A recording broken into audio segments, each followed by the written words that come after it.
Hey and welcome to Neverwinter with Aragon. So with today's update, both on consoles and PC, we'll be getting a bunch of events, namely the Jubilee event combined with, as you can see on your calendar, ×2 refining stones, leaps and bounds, ×2 seals. You'll be able to claim some free items if you log in consecutively, bonus refinement points, along with dungeon delvers, and ultimately, yes, the Protector's Jubilee. This will give us the ability to get a whole bunch of new rewards, including the last year's legendary mount, the Confetti Machination, and we'll cover this in a future video, probably just later after this one.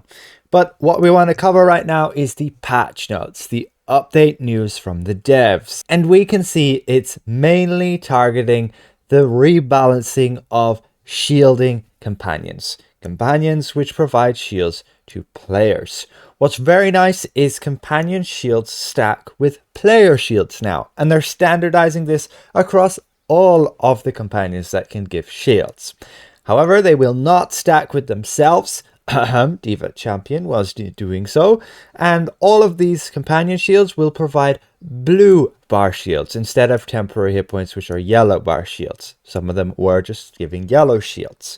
And companions will have a rough baseline of 5% maximum hit points for multi-target shields and a rough baseline of 10% max HP for single target summoner shields. So that'll only target the person who has summoned the companion. Weaker companion shields will not replace the stronger companion shield. So if I have a 10% maximum hit point shield from my companion, it's not going to be replaced by somebody else's companion who has a 5% maximum hit point shield.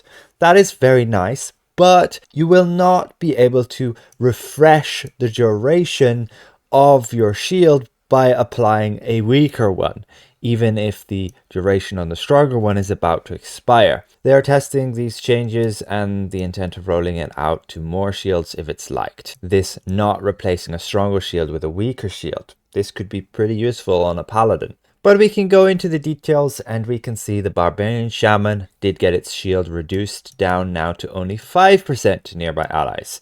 Diva Champion also reduced down to 5% to nearby allies rather than 10%.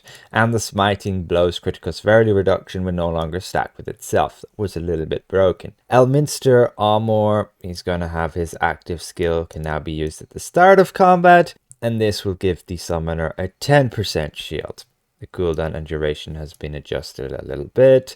The Ironies of Avernus will now also provide a 10% shield to the summoner and a 10% shield to the companion, and the cooldown has been decreased as well from 15 seconds to 10 seconds, and otherwise it will provide a small heal. Stronghold Cleric will provide a 5% shield to nearby allies, and its healing has been decreased a little bit to offset to the shield changes. Also, the Angel of Protection, the Angel's Insight, will provide a 10% shield. This is the ability whenever you go and get revived, you gain Angel's Insight. I personally think this should be like a 50% of your hit points shield, because nobody wants to die, and if you do die, this could be useful. You're not going to take this power if it's just going to give you a 10% shield. No way in hell. I would take it if it's giving me a 50% or 100% of my shield.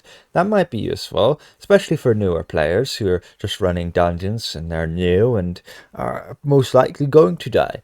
But if I'm running min-max endgame, I'm not going to run this because there's zero benefit unless I actually die when I'm not actually planning on dying. But that aside, also the Elminster Armor, the Effulgent Apparition will provide a 10% shield. That's the player bonus power.